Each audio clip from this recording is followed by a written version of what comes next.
Guys welcome to growth India and I am Ashish Sharma और मैं आज आपके पास फिर लेके आई हूँ इकोनॉमिक्स। और जैसे कि मैंने अपनी लास्ट वीडियो में आपको बताया था इकोनॉमिक्स होती क्या है, तो आज मैं आपको इकोनॉमिक्स के आगे के पॉइंट क्लियर करूंगी। इकोनॉमिक्स को हमने लास्ट जो वीडियो था वहाँ पर हमने खत्म किया था, तो मैंने आपको बताया था कि इकोनॉमिक्स को हमने दो पार्ट में डिवाइड करते हैं, माइक्रो एंड मैक्रो। तो अभी मैं आपके यही कॉन्सेप्ट आगे क्लियर करूंगी। अगर आपने मेरी लास्ट वीडियो नहीं देखी है तो डिस्क्रिप्शन में मेरी लास्ट वीडियो का लिंक है, तो प्लीज़ उस वीडियो को जरूर देख लीजिएगा ताकि आपकी इस वीडियो के कॉन्सेप्ट्स भी क्लियर हो चुके।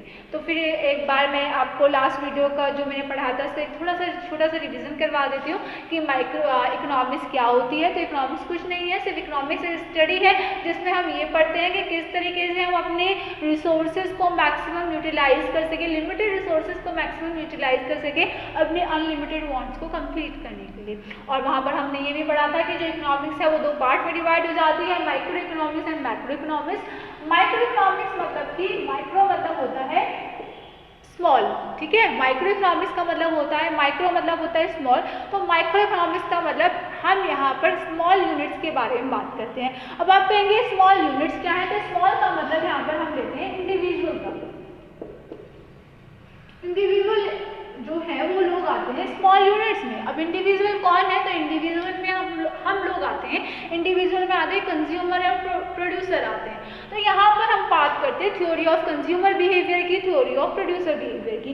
अब कंज्यूमर बिहेवियर की थ्योरी में आप क्या पढ़ते हो, तो थ्योरी ऑफ कंज्यूमर बिहेवियर में आप पढ़ते हो कि कंज्यूमर मार्केट में डिमांड कैसे करता है। आप देखते हो कि मार्केट में अलग अलग चीज़ों की डिमांड आती है। शैम्पू की मार्केट में डिमांड है, नॉर्मल खाने की प्रोडक्ट्स की मार्केट में डिमांड है, मैगी की मार्केट में बहुत डिमांड है। तो ये मार्केट में डिमांड कैसे हो रही है, मार्केट में इन सब प्रोडक्ट की सप्लाई कैसे हो रही है, क्योंकि हम लोग इन प्रोडक्ट्स की डिमांड करते हैं। अब हम इन प्रोडक्ट्स की डिमांड कैसे करते हैं, अकॉर्डिंग टू हमारी रिसोर्सेज के हिसाब से। अब मेरे पास जितना पैसा आएगा मैं मार्केट में उतनी ही डिमांड कर सकती हूँ। यानी कि आपको यहाँ पर कंज्यूमर का बिहेवियर ये पढ़ना पड़ता है कि एक कंज्यूमर के पास कितने लिमिटेड रिसोर्सेज हैं और उन लिमिटेड रिसोर्सेज से एक कंज्यूमर कितनी नेसेसरी प्रोडक्ट्स की डिमांड मार्केट में कर सकता है। तो यहाँ पर जब आप कंज्यूमर का बिहेवियर पढ़ते हैं तो आपको पता चलता है थ्योरी ऑफ डिमांड की, यानी कि कंज्यूमर किस चीज की मार्केट में डिमांड करता है। जब आप कंज्यूमर का बिहेवियर पढ़ लेते हैं तो आपको वहां पर, अब कंज्यूमर ने मार्केट में डिमांड तो कर दी कि मुझे इन प्रोडक्ट्स की जरूरत है, उन प्रोडक्ट्स को कंप्लीट यहाँ पर कौन करेगा, उन प्रोडक्ट्स उन डिमांड को कंप्लीट करेगा प्रोड्यूसर। तो यहाँ पर फिर आपको प्रोड्यूसर का बिहेवियर पढ़ना पड़ेगा कि एक प्रोड्यूसर मार्केट में अगर किसी प्रोडक्ट की सप्लाई कर रहा है तो मार्केट में वो प्रोडक्ट की सप्लाई कैसे करेगा, कौन सा प्रोडक्ट उसे मार्केट में बनाना है और कितने क्वांटिटी से मार्केट के लिए बनानी है ताकि उसकी जो सप्लाई है वो वेस्टेज ना जाए और ना ही कम पड़ जाए। यानी कि जो डिमांड है और सप्लाई है उसके बीच में बैलेंस मेंटेन रहे और वहीं पर जो प्रोड्यूसर है वो अपना मैक्सिमम प्रॉफिट भी अर्न कर सके। तो वहाँ पर जब आप प्रोड्यूसर का बिहेवियर पढ़ोगे तो वहाँ पर आप पढ़ोगे थ्योरी ऑफ सप्लाई के बारे में कि किस तरीके से मार्केट में सप्लाई की जाती है। जब आप डिमांड पढ़ लोगे, सप्लाई पढ़ लोगे, तो डिमांड और सप्लाई के बीच में लिंक अप कौन करेगा, डिमांड और सप्लाई के बीच में लिंक करेगा थ्योरी ऑफ प्राइस। क्योंकि एक कंज्यूमर प्रोडक्ट को कब खरीदेगा, अब मैंने डिमांड तो कर दी कि मुझे इन प्रोडक्ट्स की जरूरत है, लेकिन जब तक उन प्रोडक्ट का रीजनेबल प्राइस मेरे को नहीं मिलेगा तब तक मैं उन प्रोडक्ट्स को नहीं खरीदूंगी। अब मैंने कह दिया कि मुझे मैगी खरीदना है, अभी मैगी का एक जो छोटा सा पैकेट है उस पर कॉस्ट रीजनेबल है कि 10 या 12 रुपये में मार्केट में मिल जाता है। अब वही प्रोडक्ट 50 रुपये का मार्केट में हो जाएगा तो भाई हमारी इतनी सारी नेसेसरी ज़रूरतें हैं, उसमें मैं 50 रुपये का एक छोटा सा मैगी का पैकेट अफोर्ड नहीं कर पाऊंगी, तो मैं वहाँ पर उस डिमांड को अवॉइड करने लग जाऊंगी क्योंकि मेरे पास रिसोर्सेज लिमिटेड हैं और मैं वहाँ पर अपनी अननेसेसरी वांट्स को फिर कंप्लीट नहीं कर पाऊंगी।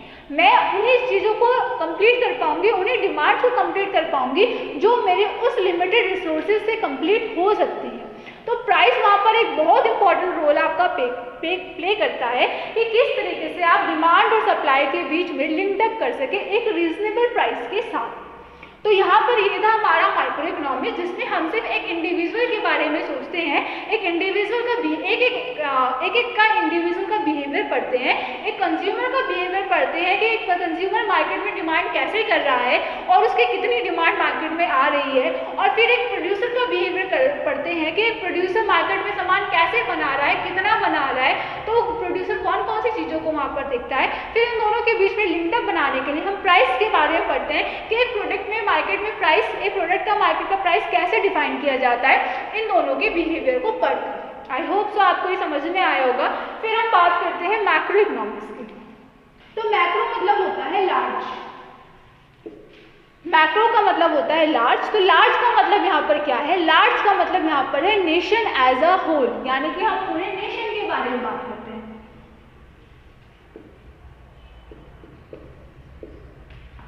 तो मैक्रो इकोनॉमिक्स में जैसे कि मैंने कभी बताया कि माइक्रो में हमने इंडिविजुअल के बारे में बात की, तो मैक्रो में हम पूरे नेशन के बारे में बात करेंगे, यानी कि जो डिमांड और सप्लाई होगी, बात यहाँ पर भी डिमांड और सप्लाई की होगी, लेकिन यहाँ पर हमने डिमांड और सप्लाई सिर्फ कंज्यूमर और प्रोड्यूसर के बारे में, यानी कि हम सिर्फ एक इंडिविजुअल यूनिट्स के बारे में हमने यहाँ पर बात की। लेकिन मैक्रो में हमने जो बात करेंगे उसमें हम पूरे नेशन की डिमांड की और पूरे नेशन की सप्लाई के बारे में बात करेंगे। तो इसमें सबसे पहला जो कंपोनेंट्स हैं जो निकल के आता है वो है इक्विलिब्रियम। अब इक्विलिब्रियम क्या है? इक्विलिब्रियम मतलब कि जब आपकी एग्रीगेट डिमांड और एग्रीगेट सप्लाई इक्वल हो जाए, that is called equilibrium. Equilibrium का रियल मीनिंग होता है बैलेंस, यानी कि एक बैलेंस बना रहे आपकी टोटल सप्लाई और टोटल डिमांड के बीच में। एग्रीगेट का मीनिंग आप टोटल भी ले सकते हैं। जब आपकी मार्केट में जितनी डिमांड हो रही है और मार्केट में उसी प्रोडक्ट की उतनी सप्लाई होती रहे, तो वहाँ पर आपकी जो इकोनॉमी है वो बैलेंस चल रही है। तो वहाँ पर इसको बोलते हैं थ्योरी ऑफ इक्विलिब्रियम। अब ऐसा जरूरी नहीं है कि हर वक्त इक्विलिब्रियम इकोनॉमी में मेंटेन रहे, यानी कि जिस प्रोडक्ट की डिमांड हो उस प्रोडक्ट की सप्लाई उतनी ही मार्केट में रहे, ऐसा जरूरी नहीं है। तो अगर ऐसा नहीं है तो वहाँ पर क्या होगा, या तो डिमांड ज़्यादा हो जाएगी प्रोडक्ट की या फिर सप्लाई ज़्यादा हो जाएगी। और अगर डिमांड ज़्यादा हो जाएगी, सप्लाई ज़्यादा हो जाएगी, तो वहाँ पर जनरेट हो जाएगा डिसइक्विलिब्रियम, यानी कि अनबैलेंस हो जाएगा वहाँ पर आपकी इकोनॉमी।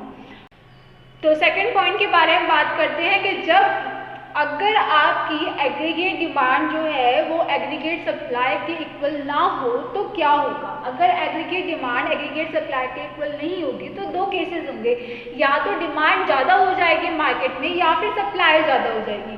तो एक एक का एग्जाम्पल लेकर समझते हैं हम, आपके लिए ईजी रहेगा।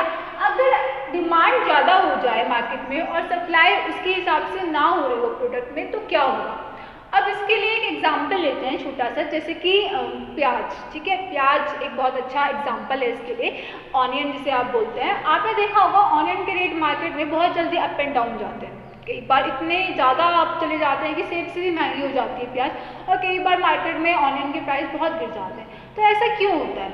डिमांड के कारण। अगर मार्केट में प्रोडक्ट की डिमांड ज़्यादा है, यानी कि हम लोग प्याज की डिमांड तो कर रहे हैं लेकिन मार्केट में प्याज की सप्लाई नहीं हो रही है, ऑनियन की सप्लाई उतनी नहीं हो रही है जितनी मार्केट में डिमांड हो रही है, तो वहाँ पर अब क्या होगा। अब प्रोडक्ट मार्केट में है ही नहीं और लोग उसकी डिमांड करे जा रहे हैं। यानी कि फॉर एग्जांपल अगर मार्केट में 50 किलो ऑनियन सिर्फ है और रेट 100 रुपये किलो चल रहा है, अब मेरे को प्याज खरीदनी है, मेरे लिए बहुत ज़रूरी है और मेरे पास पैसा है उतना, तो शायद मैं 100 की जगह पे 150 रुपये भी दे दूं और वो प्याज खरीद लूँ। यानी कि यहाँ पर मैंने क्या किया, अपनी ज़रूरत को पूरा करने के लिए, क्योंकि मेरे पास पैसे थे, मैंने क्या किया, उस प्रोडक्ट का रेट बढ़ा दिया। और नॉर्मली दुकानदार भी ऐसे करते हैं, गवर्नमेंट भी ऐसी करती है कि जब मार्केट में डिमांड ज़्यादा हो जाती है लेकिन उस प्रोडक्ट की सप्लाई नहीं होती, तो वहाँ पर गवर्नमेंट क्या करती है, प्रोडक्ट का प्राइस बढ़ा देती है ताकि क्या हो, उसकी डिमांड कम हो जाए, क्योंकि सप्लाई तो आगे है ही नहीं, तो वहाँ पर उसको बैलेंस किया जा सके। लेकिन इससे क्या हो गया, इससे इन्फ्लेशन आ गया। इन्फ्लेशन का मतलब हो गया राइज इन द प्राइसेस, कीमतें यहाँ पर बढ़ गई। अब कीमतें बढ़ने से क्या हुआ, कीमतें बढ़ने से एक मिडिल क्लास फैमिली अफोर्ड कर लेगी, एक रिच पीपल भी इसको अफोर्ड कर लेंगे, लेकिन सबसे ज़्यादा इससे सफ़र कौन करेगा, जो पॉवर्टी लाइन में आए, जो पॉवर्टी लाइन से नीचे हैं, सबसे ज़्यादा इन्फ्लेशन से सफ़र कौन करेंगे, पॉवर्टी वाले, राइट। अगर यहाँ पर क्या हुआ, एग्रीगेट सप्लाई जो है, अगर यहाँ पर टोटल सप्लाई बढ़ जाती है टोटल डिमांड से, यानी कि अब यहाँ पर क्या हो रहा है, मार्केट में डिमांड हो ही नहीं रही है लेकिन प्रोडक्ट की सप्लाई होती जा रही है, उससे क्या होगा, अब लोगों के पास दुकानों में स्टॉक भरा पड़ा है लेकिन उसे खरीदने के लिए लोग ही नहीं है, तो क्या होगा, मार्केट में उस प्रोडक्ट के प्राइस को कम कर दिया जाएगा, सेल लगा दी जाएगी, रेट डाउन कर दिए जाएंगे, आपको हैवी डिस्काउंट दिए जाएंगे।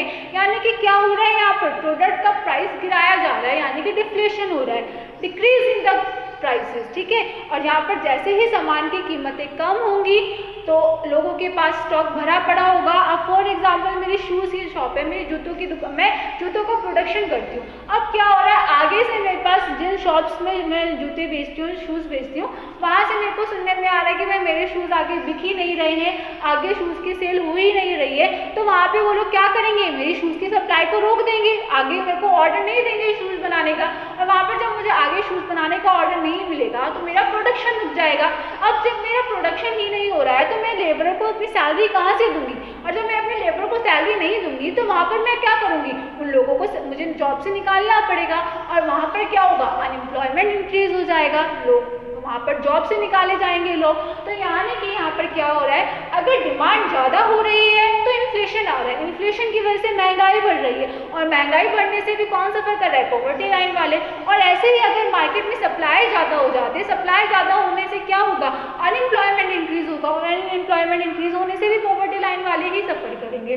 तो यानी कि अगर एग्रीगेट डिमांड और एग्रीगेट सप्लाई के बीच में बैलेंस ना हो तो डिसइक्विलिब्रियम आ जाता है, जिससे इकोनॉमी के ऊपर काफ़ी फर्क पड़ता है। अब जब डिसइक्विलिब्रियम आ गया तो इसको थर्ड स्टेप, जो थर्ड कंपोनेंट्स आप यहाँ पर पढ़ोगे मैक्रो में, वो पढ़ोगे कि इसको करेक्ट कैसे किया जाए, यानी कि डिसइक्विलिब्रियम को सही कैसे किया जाए। तो उसके लिए आप गवर्नमेंट क्या करती है, कुछ पॉलिसी बनाती है। तो इसमें गवर्नमेंट कैसी पॉलिसी बनाती है, इसमें गवर्नमेंट पॉलिसी बनाती है मॉनेटरी पॉलिसी,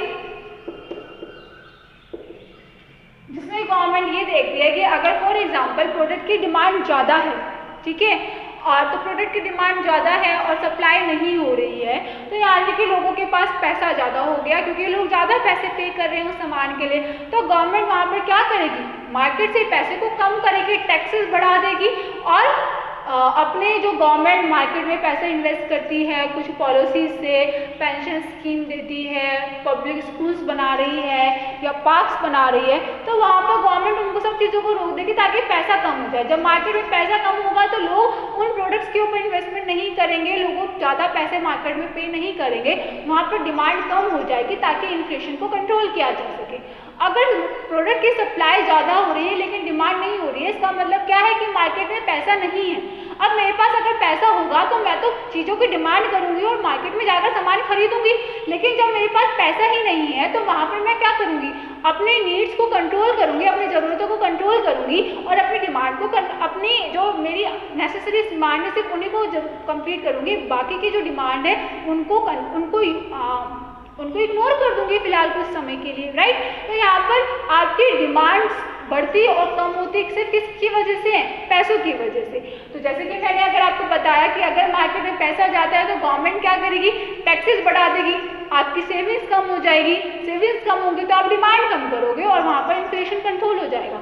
अगर वहाँ पर डिफ्लेशन हो रहा है, आप प्रोडक्ट की सप्लाई हो रही है लेकिन लोग डिमांड नहीं कर रहे, तो वहाँ पर गवर्नमेंट क्या करेगी, मनी सप्लाई बढ़ाएगी। मनी सप्लाई बढ़ाएगी तो गवर्नमेंट पॉलिसी निकालेगी किस तरीके से मार्केट में पैसा दिया जाए। वहाँ पर आपने देखा होगा मुद्रा लोन, गवर्नमेंट इस तरीके से पॉलिसीज निकालती हैं, तो वो गवर्नमेंट मॉनेटरी पॉलिसी निकालती है जिसमें गवर्नमेंट देखती है कि बैंक किस तरीके से मार्केट में पैसा लेकर आए ताकि लोग अपनी डिमांड्स को कंप्लीट कर सकें। उसके अलावा गवर्नमेंट निकालती है फिस्कल पॉलिसी।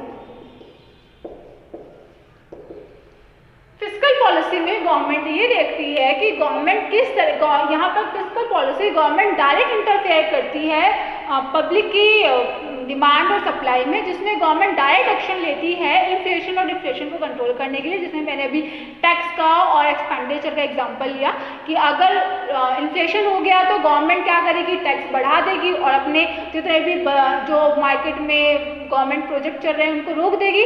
और अगर डिफ्लेशन हो गया यानी कि मंदी आ रही है, लोगों के पास पैसा नहीं है, तो गवर्नमेंट क्या करेगी, यहाँ पर मार्केट में लोगों को पैसा देने के लिए टैक्स कम कर देगी।